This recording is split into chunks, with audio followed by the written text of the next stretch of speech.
Bueno, buenas tardes a todos.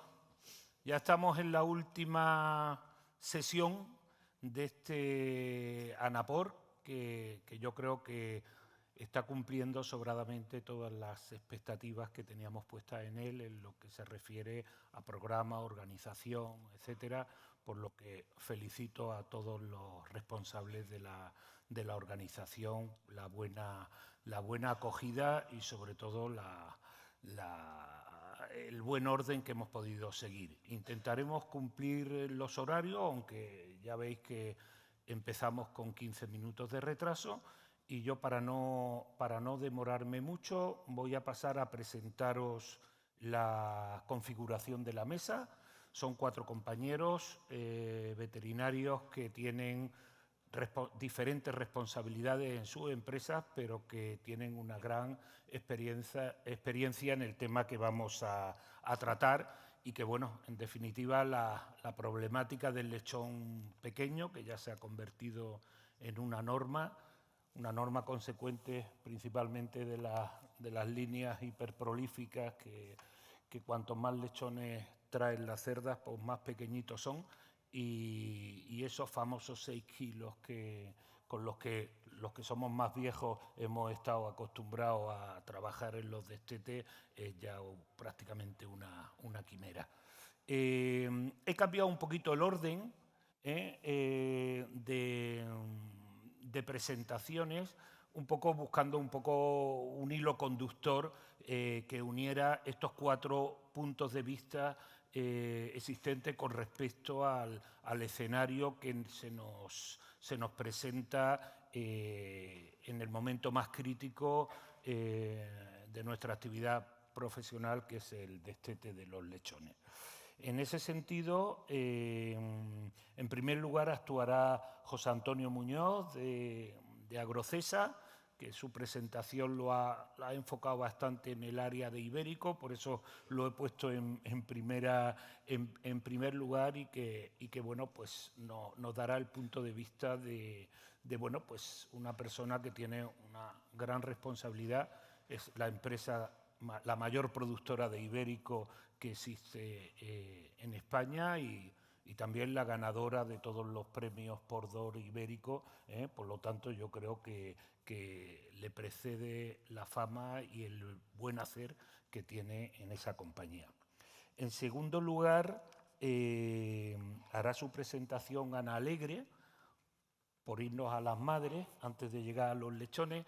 Ana Alegre, como todos sabéis, los que no sepan yo lo cuento, es ahora la directora de producción y tiene responsabilidad de madres en Piensos Costa, que es la segunda gran integradora que existe en nuestro país y en Europa. Y bueno, pues la verdad que tiene que lidiar con las diferentes genéticas, con los manejos, con las patologías y luego con las protestas de los que están en la siguiente fase de que los lechones son pequeños. Por lo tanto, yo creo que ella trae mucha información de actuaciones para intentar minimizar esa problemática. En tercer lugar, hará su presentación Antonio González de Bulnes, que tiene la responsabilidad de todo el área de biotecnología e I+D en el Grupo Jorge y que verdaderamente pues, ha traído un enfoque más de innovación y científico a otra de las grandes integradoras y donde conviven tanto producción de ibérico como de blanco y que verdaderamente pues, nos dará otro punto de vista en ese abordaje. Y para terminar, como no podía ser de otra manera, pues Alberto Auseré Holguín, que es uno de los técnicos estrellas de Sedna ADM, y que bueno, te lo tienes que ganar y bueno, pues estás en el camino correcto y yo creo que también nos podrá ilustrar bastante sobre qué visión del nutrólogo para abordar una problemática de estas características. Con esta presentación de la mesa vamos a pasar a un pequeño vídeo del patrocinador y a renglón seguido ya comenzamos esta mesa redonda en el orden en que os he presentado a los diferentes ponentes.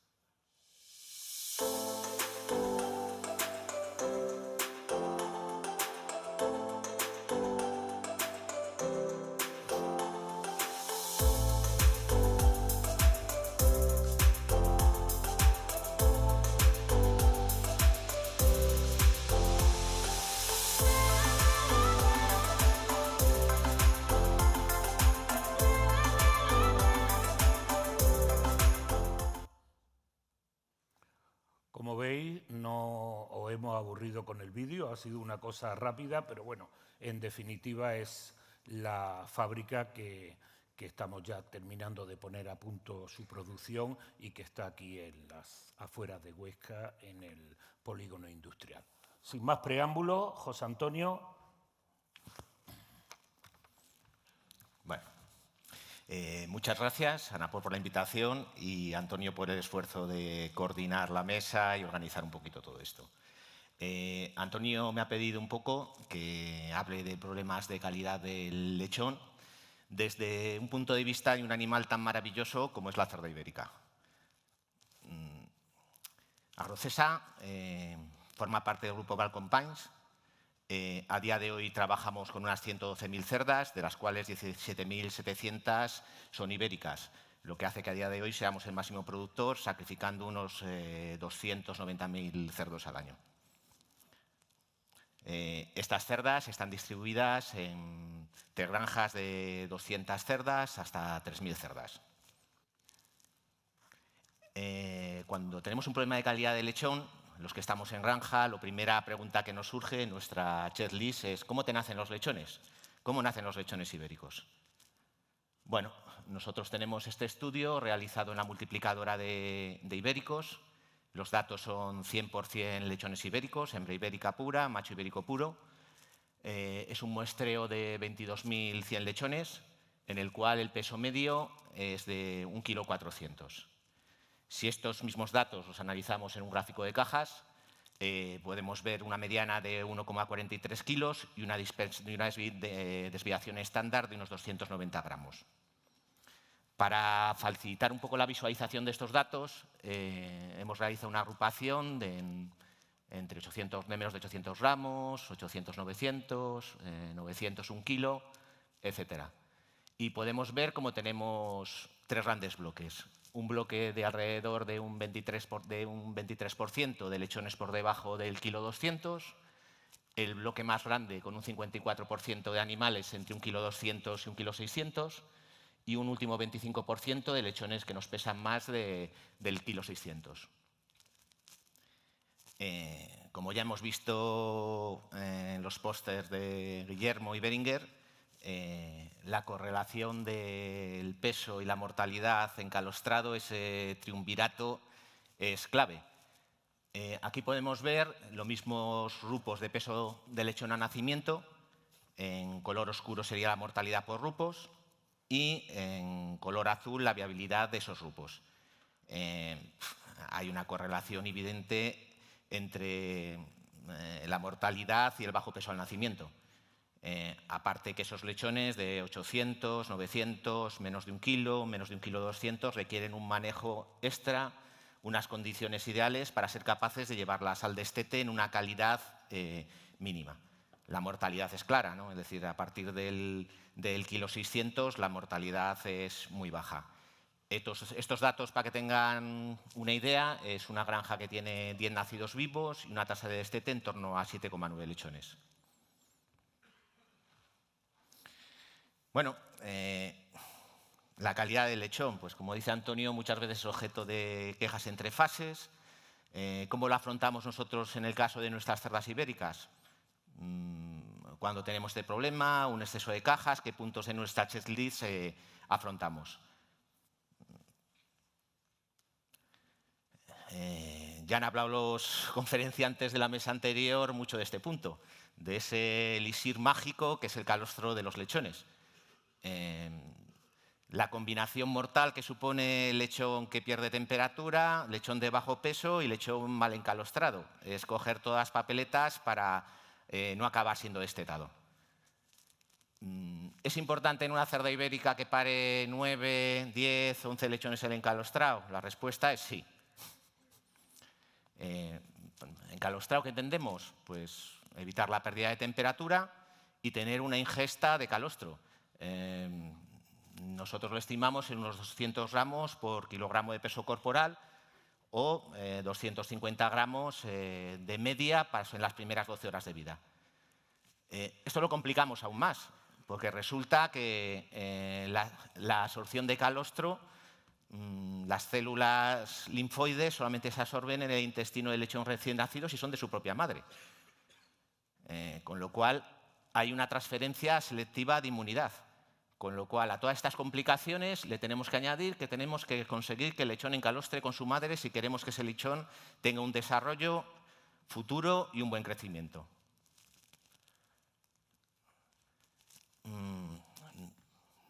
Nosotros creemos en la familia.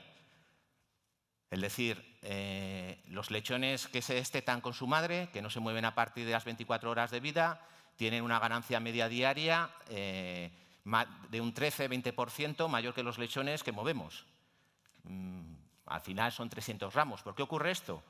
Pues en el caso de una cerda ibérica, donde la agresividad, el nerviosismo es mayor, se aumentan los amamantamientos fracasados, disminuyen los descúbitos laterales, el estrés que generamos produce vasoconstricción a nivel mamario, con lo cual los lechones acaban creciendo menos. Hay vínculos emocionales entre la cerda y sus camadas. No son tornillos que podamos hacer movimientos sin que la cerda lo note. Bueno, todos sabemos que la máquina de producir leche condiciona el crecimiento del lechón y la cantidad de lechones que se nos quedan retrasados. El funcionamiento óptimo de la máquina de leche es entre 18 y 20 gramos. Por encima de 21 grados se reduce en unos 200 gramos al día el consumo voluntario y potencial de la cerda. Esto cuando nos vamos a épocas de verano, salas con mucho calor, estamos condicionando el crecimiento y el tamaño de los lechones al destete por disminución de la producción láctea de la cerda. Esto es una obviedad, pero no es lo mismo destetar con 27 días que con 30 días. En esta decisión van 600 gramos de mayor peso medio del lechón. La máquina de producir leche. El crecimiento del lechón depende de la ingesta de pienso y de la ingesta de agua. La cerda ibérica tenemos que limitar la ingesta para evitar un excesivo engrasamiento de la cerda, por una parte. Pero por otra parte, tenemos que dar la suficiente gasolina para que la cerda produzca la cantidad de leche necesaria para que sus lechones tengan el crecimiento óptimo y aprovechemos su potencial. Sobre un pienso estándar de unas 3.200 kilocalorías, estamos hablando de una ingesta por lechón de 500 o 600 gramos, que para una camada de destetar de 8 lechones estamos hablando de consumos de 6 a 6,5 kilos de pienso. Esos 6,5 kilos de pienso se transforman en 8 kilogramos de leche y por una relación de 4:1 acaba transformándose en 2 kilos por lechón. Esos son, para una camada de 8 lechones, son 250 gramos de crecimiento diario. Si no damos esa gasolina, no funciona la cerda. También es importante decir, por cada kilo de leche producida necesitamos un mínimo de unos 3 litros de agua para que esa maquinaria funcione y que nuestra máquina de producir leche adquiera su potencial de producción y los lechones su potencial de crecimiento. Para nosotros dentro del grupo ha sido una gran preocupación la dispersión de peso, su repercusión del nacimiento en el destete en el cebo al final de ceba. Bueno, y de esos estudios simplemente voy a sacar los 4 momentos clave que para mí determinan la dispersión de pienso y la producción de lechones de mala calidad. El primero, el que todos pensamos, el peso al nacimiento. 100 gramos al nacimiento se transforman en 240 gramos al destete. Segundo punto, la primera semana posparto, que es cuando se produce la reorganización de camadas, problemas de diarreas, problemas de artritis. Hay una relación muy directa entre el peso que tiene esa semana con el peso que adquiere al destete, incluso hasta más que al nacimiento. Cuando destetamos los lechones, el peso, una diferencia de un lechón de 1 kilo sobre el peso medio del lote, al principio de la fase de destete, acaba transformándose en 2 kilogramos al final de la fase de destete. Y el cuarto punto es la primera semana post-destete, sobre todo ahora en este escenario de reducción de óxido de zinc, problemas sanitarios, el peso que adquiere el lechón a la primera semana de destete va a condicionar muy directamente el peso de entrada en cebadero. Bueno, he intentado ser breve. Muy bien, pues muchísimas Cualquier gracias. cosa lo afrontamos ahora. Perfecto, estupendo, Gracias. muchas gracias. No. Ana. Bueno. Buenos días. En primer lugar, agradecer a Ana por el haberme invitado a participar en este congreso. La verdad es que me hace ilusión. No tanta que haya sido en la Semana de las Fiestas del Pilar, todo hay que decirlo. Como buena zaragozana, pues bueno, os invito a los que estáis de fuera de Aragón que paséis este fin de semana y os quedéis y alarguéis un poquito estos días y disfrutéis de las fiestas con nosotros. Bueno, dicho esto, cuando me comentaron participar en esta mesa y hablar del lechón pequeño, pues bueno, la verdad que creo que es un tema muy interesante porque, por desgracia, bueno, es algo que siempre hemos sufrido, que siempre hemos tenido allí y con lo que siempre hemos tenido que combatir. Pero es verdad que en este último tiempo, con la retirada del óxido de zinc, la reducción de los antibióticos, ya hemos hablado suficiente, ¿verdad?, de todo esto en la anterior mesa, pues es verdad que todavía es un reto todavía muchísimo más importante y con el que tenemos que lidiar y trabajar. Un poco la intervención que voy a hacer hoy va a estar estructurada en 3 partes. Una primera en la que analizaremos un poquito por encima las causas que considero que son principales, ¿vale?, para generar este lechón pequeño. Una segunda parte en la que hablaré de esas consecuencias a nivel productivo. Y bueno, pues por último, esas oportunidades que tenemos de mejora y cómo afrontarlas, pues cada uno dentro de nuestras estructuras. Dentro de las causas, yo creo que podemos partir en 2 grupos diferentes. El primero de ellos sería las causas que afectan al lechón pequeño a nacimiento, ¿vale? Como decía ahora José Antonio, esto nos va a influir de manera importante en cuál va a ser ese peso al destete, y otras, las que van directamente a lo que nos va a generar un lechón pequeño a destete, que luego tendrá sus implicaciones en el resto de fases, ¿no?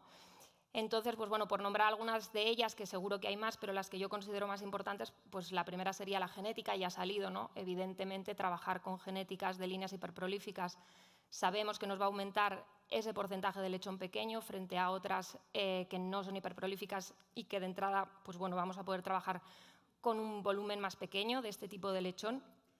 La mala alimentación en la lactación anterior, ¿vale? El no alimentar de manera adecuada a la cerda, sabemos que vamos a entrar en un balance energético negativo que nos va a provocar una peor calidad de ovulación y bueno, hay muchos estudios que demuestran, ¿verdad?, que ese óvulo de mala calidad va a generar un lechón de poco peso a nacimiento. Relacionado con esto estaría el flushing, cómo alimentamos a nuestras cerdas o cómo hiperalimentamos a nuestras cerdas en ese periodo entre el destete y la salida en celo. El número de nulíparas que tenemos en nuestra explotación, también muy importante poder contar con un menor número o con un mayor número, porque también hay estudios que nos están demostrando que las nulíparas hacen un mayor volumen de cerdo más pequeño a nacimiento, mala ovulación en épocas como el fotoperiodo, ¿vale? Todas estas serían un poco asociadas al peso a nacimiento. Y luego, por otro lado, tendríamos aquellas que van relacionadas a ese peso a destete, ¿no? Como serían, pues bueno, ya también ha hablado José Antonio, de la poca ingesta de calostro, la poca ingesta de leche por una mala alimentación de la cerda durante la lactación, patologías, sobre todo, ¿verdad? Todo lo que tenga que ver con diarreas neonatales nos va a afectar de una manera muy importante al peso al destete.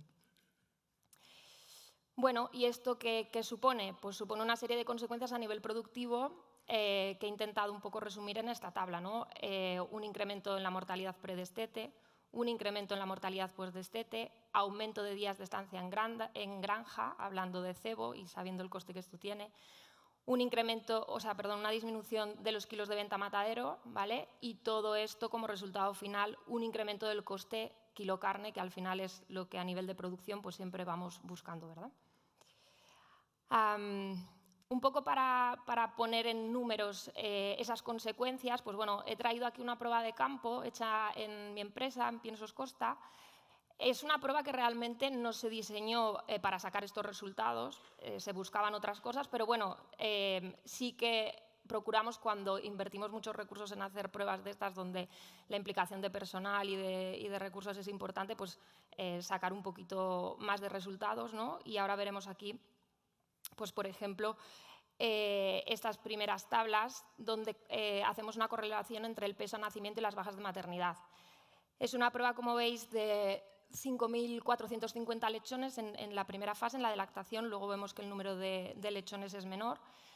Y bueno, lo que podemos ver pues es que hay una clara diferencia y estadísticamente significativa entre las bajas de aquellos lechones que están por debajo de 900 gramos a nacimiento de los que están por encima de 900 gramos. ¿Vale? Hay una diferencia de 25% de mortalidad. Si seguimos con el análisis, podemos ver, según el peso a nacimiento, las bajas que hemos tenido consolidadas en la fase 2 y en la fase 3, y nuevamente vemos que hay una diferencia muy importante. Como os decía, esta segunda fase del estudio, que ya incluía lo que era, bueno, en este caso en concreto el win to finish, ¿vale? Fase 2 y fase 3 junta, pues el número de lechones con el que trabajábamos ya era menor, pero bueno, podemos ver igualmente esa diferencia. En el siguiente análisis lo que hacemos es una correlación entre el peso a nacimiento y peso a destete, y como ya era de esperar, pues lo que nos dice la estadística es que hay una correlación positiva y moderada. Evidentemente, lo lógico y lo normal es que a menor peso a nacimiento, menor peso a destete, pero sí que es verdad que aquí, en esta gráfica, lo que también podemos ver es bueno, un mundo de oportunidades, porque al final podemos ver que lechones que han nacido a priori con bajo peso se están destetando con pesos altos, y aquellos lechones que han nacido con pesos al nacimiento alto, finalmente se están destetando con pesos bajos a destete. Enfocándonos ahora en el análisis en función al peso al destete y no al peso al nacimiento, podemos ver que también hay bastante diferencia, ¿verdad?, entre los grupos de menor peso, menos de 3,5 kilos, con un 28,6% total de bajas, frente a aquellos que están por encima de los 5,5 kilos o incluso de los 4,5 kilos, con un 2,8% de bajas. Y por último, en este análisis, lo que también vamos a ver es un incremento en los días de estancia en granja y un decremento en los kilos de venta. Vemos que los que están por debajo de 3,5 kilos son 118 kilos, mientras que los que están por encima de 5,5 kilos nos vamos a 128. Si a todo esto le ponemos números encima y vamos un poquito a analizar el coste, ¿vale?, pues bueno, podemos ver estos valores que tenemos aquí de 0,35, 0,45, 0,90, bueno, nos los cede SIP, ¿vale? Son medias que ellos tienen sacados del coste que supone pues, un 1% más de bajas en cada una de las fases, y luego al final veremos el tema de los kilos. En la mortalidad de fase 1 veíamos que había una diferencia de 25,7% de bajas, que multiplicados por esos 0,35 nos da 8,99 euros. Y en la mortalidad de fase 2 y fase 3, yo os he dicho que era un win to finish, pero bueno, hemos partido las 8 primeras semanas de estancia con el resto, un 20% por 0,45 y un 5% por 0,90, nos da los 9 y los 4,5 euros correspondientes, y un peso de venta medio inferior de 6 kilos por 15 céntimos, que bueno, evidentemente no es el precio que hemos manejado en la última temporada, pero por hacer un precio un poquito más medio, serían 90 céntimos. En total nos supone que estamos perdiendo en este grupo de animales 23,39 euros por cerdo, o referido por kilo, 20 céntimos. Ya para terminar, y viendo que realmente tenemos dónde rascar y dónde ganar, pues bueno, planteo una serie de retos y oportunidades que van un poco en relación a las causas iniciales que veíamos. Genética, hacer un cambio de genética en nuestra estructura, volver a cerdas no hiperprolíficas, bueno, pues es una opción. También las cerdas hiperprolíficas nos añaden otros valores y en nuestras estructuras y en nuestras empresas tendremos que valorar qué hacer, ¿no? Mejorar la alimentación en lactación, siempre. O sea, yo esto lo veo fundamental a día de hoy. disponemos de unos dispositivos, de una tecnología que nos permiten alimentar de una manera súper precisa a nuestras cerdas de manera muy eficiente, y creo que esto nos va a ayudar a conseguir siempre lechón de mejor calidad y de mayor peso al destete. Unido a esto el flushing, lo mismo, poder adaptar nuestras instalaciones de cerdas para conseguir hacer ovulaciones de buena calidad y poder partir siempre con lechón a nacimiento mejor. Control de patologías, por supuesto, hay veces que lo conseguimos, hay veces que no. Últimamente llevamos una temporadita bastante mala, pero bueno, sobre todo no centrarnos en este caso para conseguir ese peso al destete en las diarreas neonatales y cómo trabajar y luchar frente a ellas. Por último, pongo el punto de la nutrición y así abro el hilo para Alberto más tarde. Aquí no me meteré en nada porque ni soy nutróloga ni lo pretendo, pero seguro que él nos da soluciones para cómo poder trabajar con ese lechón pequeño y poder disminuir ese coste que nos supone. Y bueno, como última cosa, nombrar las bandas a 5 semanas. Es verdad que estamos ahora de moda con este tema. La verdad que yo creo que ha venido para quedarse. Cada día lo estamos implantando más en nuestras empresas y bueno, nos está dando grandes satisfacciones a nivel de control de patologías, pero creo que aquí también se abre una ventana de oportunidades en el sentido de poder juntar esa cantidad de lechón pequeño, hacer volúmenes más grandes que nos permitan llevarlos a granjas en concreto, a naves en concreto, donde los podamos tratar de una manera diferente y donde los podamos alimentar de una manera diferente para así ese coste que veíamos incremental conseguir disminuirlo. Y nada más, muchas gracias y espero que les haya gustado. Muchas gracias, Ana. Muchas gracias. Antonio. Muchísimas gracias. No me oía. Quiero dar en primer lugar las gracias a la organización del Congreso por invitarme a compartir unos minutos con vosotros. Me voy a pasar disimuladamente por detrás de mis compañeros porque es la primera vez que estoy detrás del otro lado del cartel, y es que necesito que alguien me haga una foto con estos cerdos. No los robo porque supongo que no me van a dejar salir por la puerta con ellos, pero siempre me han encantado. Y bueno, durante los próximos minutos voy a hablar un poco de cosas que tienen mucho en común con lo que ha contado Ana y cosas que van un poco más allá. De que siempre estamos pensando que el lechón pequeño pues, nos da problemas de mortalidad, problemas de crecimiento, pérdidas, en cuanto a lo que serían elementos tangibles, esa mortalidad o esos cambios en lo que sería su desarrollo, lo que debería ser su desarrollo. Bueno, empiezo con unas generalidades porque antes del cambio de orden en las ponencias yo era el primero y entonces hablaba de que todo este problema viene por el hecho de que para ser eficientes necesitamos conseguir el máximo número de lechones o de kilos de cerdo por cerda y año.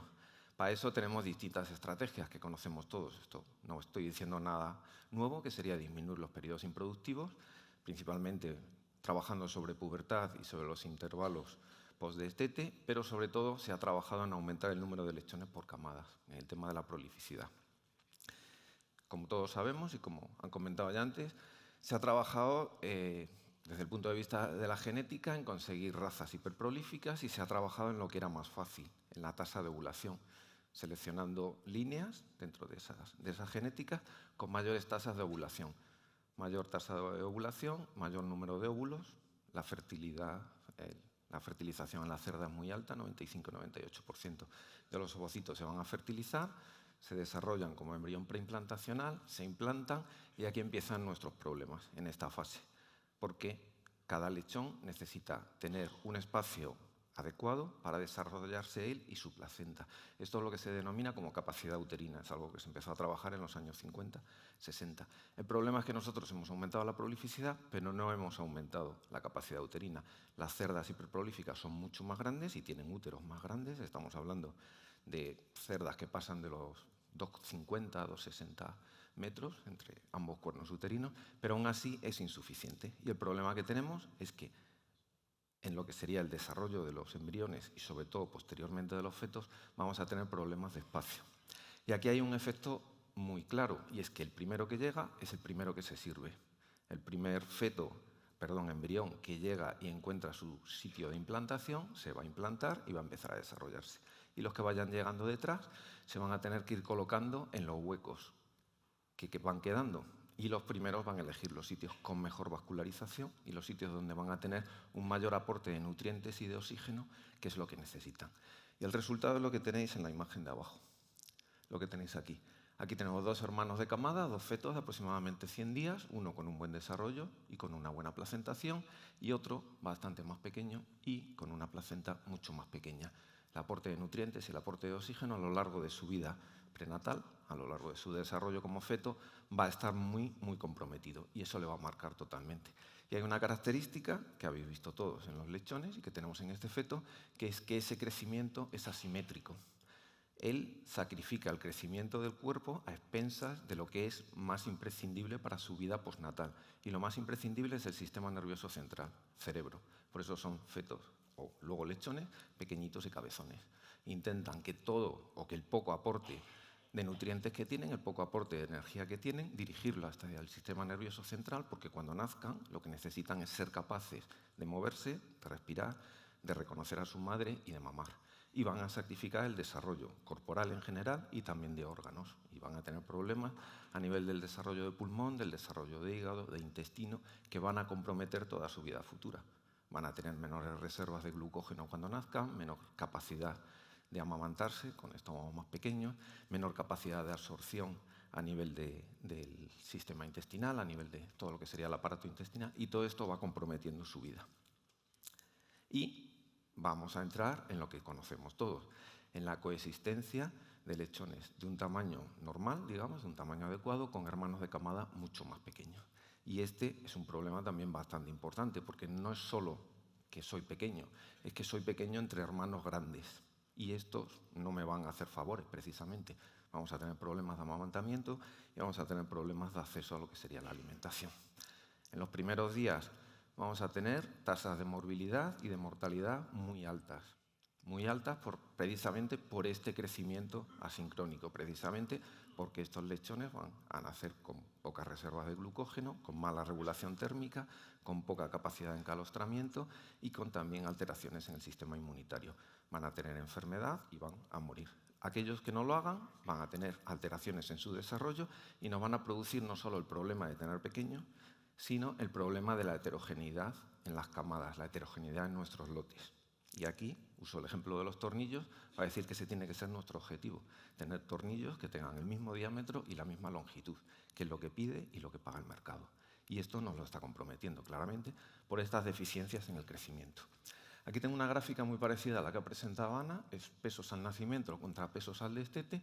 En este caso nosotros lo hemos separado en lechones pequeños, medianos y grandes. Y evidentemente hay una correlación entre lo que sería el peso al nacimiento y el peso al destete. Pero también hay una dispersión muy grande, como decía Ana. Pasan demasiadas cosas durante la época de lactación, demasiadas cosas que tenemos que tener en cuenta, de tal forma que hay lechones grandes que se nos van a destetar con pesos bajos y lechones pequeños o lechones medianos que sí que van a encontrar pesos altos. Y este sería otro mensaje a enviar, el no intentemos favorecer tanto al pequeño que estemos perjudicando al grande. ¿De acuerdo? Intentemos llevar hacia arriba los pequeños, pero sin hacer que otros lechones tengan problemas durante esa lactación y tengan problemas para desarrollarse. Esta gráfica sería la siguiente, la correlación entre el peso al destete y el peso al final de la transición. Aquí sí que hay una correlación muy alta, pero sobre todo hay una agrupación muy alta de los lechones. Todos los lechones que se destetan con buenos pesos van a tener buenos desarrollos durante lo que sería el periodo de transición, que es lo que comentaba también José Antonio.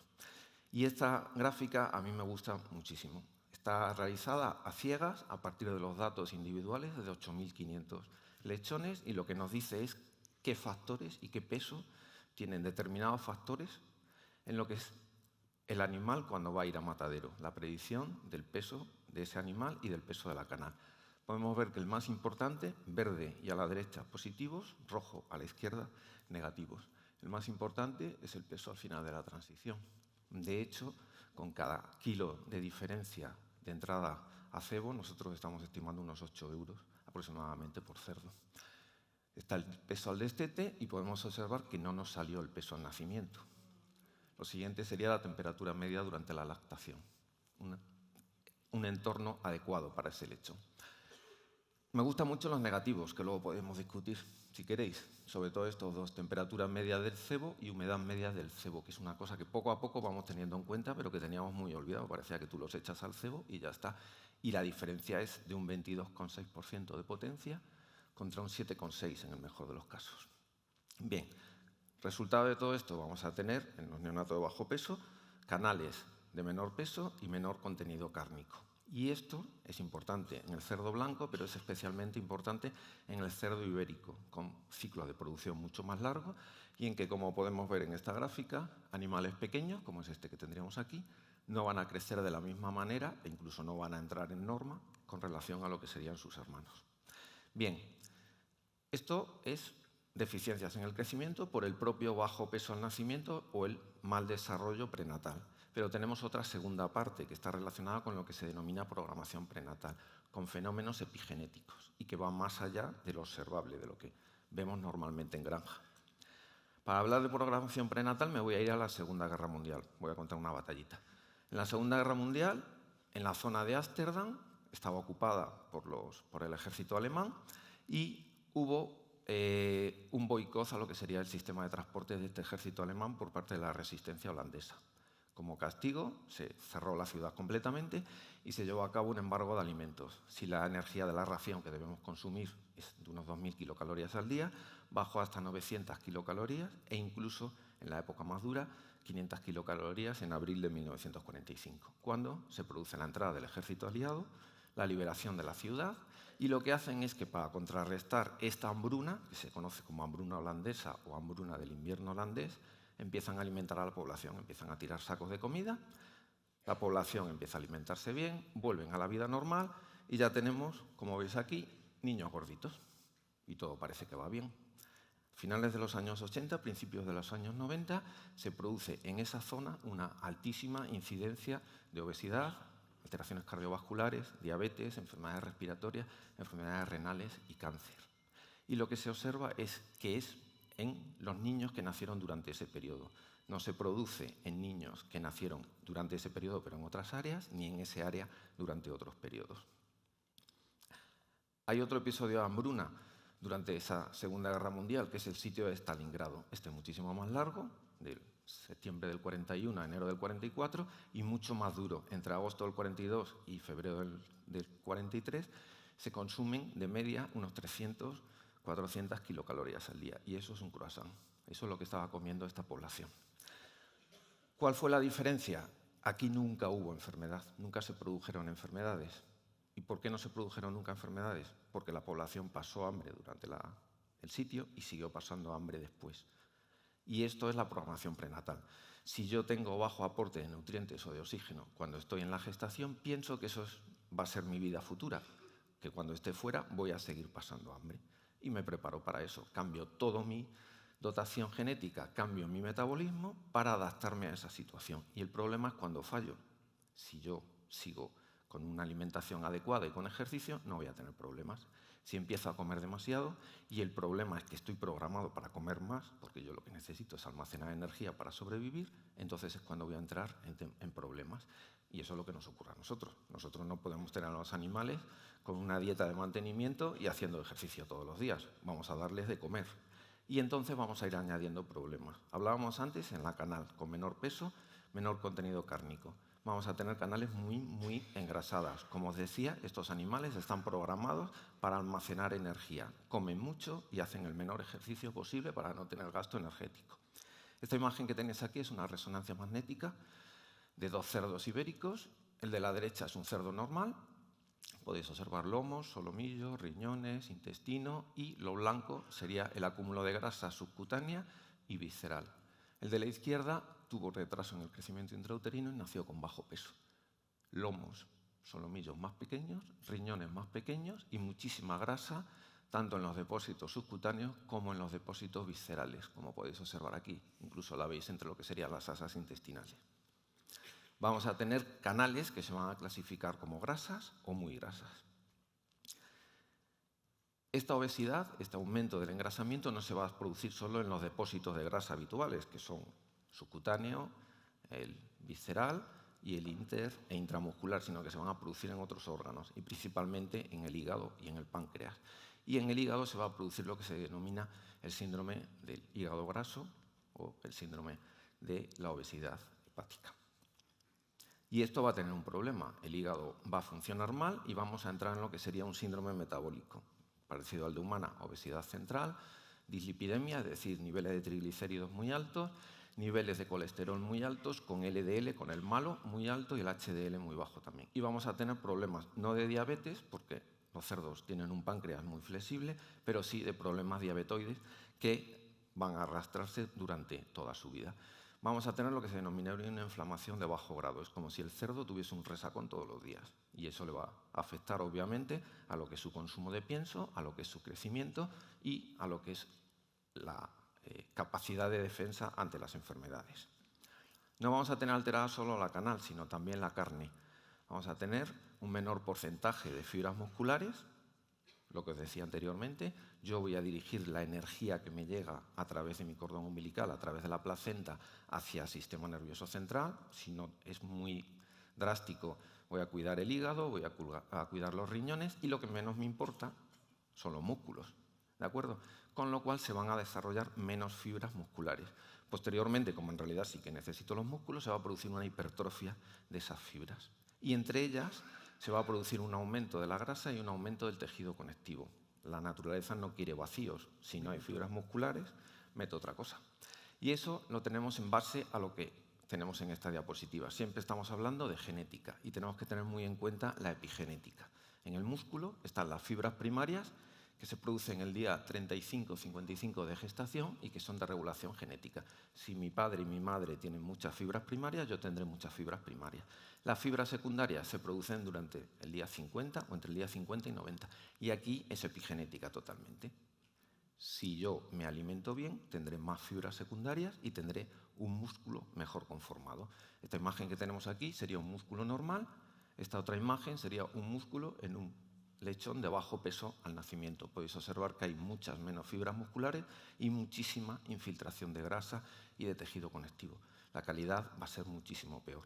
Y también las características de esa grasa. Los adipocitos se producen en el mismo periodo y también son de regulación epigenética. Voy a producir menos adipocitos, pero luego voy a tener que meter más grasa en esos adipocitos.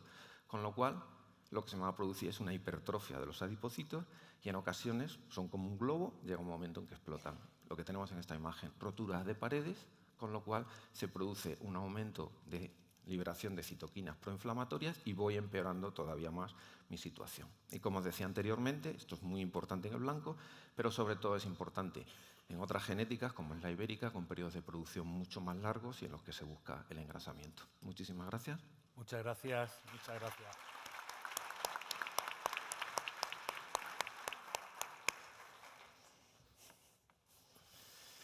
¿Qué tal? Buenos días a todos. Gracias a la Ana por la invitación, poder hablar un poquitín de nutrición estos días aquí en Huesca. Y la verdad que el tema que ha tocado hablar, pues hombre, es un tema complejo para la nutrición. Es un reto que estamos trabajando en ello y que ahora os explicaré un poquitín el punto de vista que podemos hacer y poder modular un poquitín el peso al nacimiento, ¿vale?